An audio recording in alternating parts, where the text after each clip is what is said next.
Welcome. Today we are discussing a crucial topic, securing your child's Roblox account. In today's digital world, account security is more important than ever, especially for kids who spend time online. First, let's enable two-step verification. This adds an extra layer of security, ensuring that even if someone knows the password, they can't access the account without a second verification step. It's essential to educate your child about not sharing personal information online. Make sure they understand that details like their full name, address, or school should never be shared. Next, we recommend setting up privacy settings.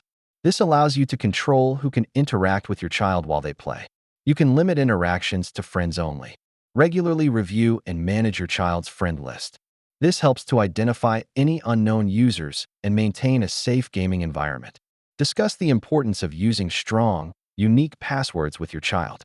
This means avoiding common words or easily guessed combinations. Make sure to monitor in-game purchases and spending within Roblox. It's essential to set spending limits so your child is aware of their budget. Remind your child to report any suspicious activity or users they encounter while playing. Create an open channel for them to discuss anything that feels off. Lastly, ensure that the email linked to the Roblox account is secure. If necessary, change it to enhanced security. In conclusion, maintaining ongoing security measures is key. Regularly review settings, passwords, and educate your child. Together, we can ensure a safe gaming experience on Roblox.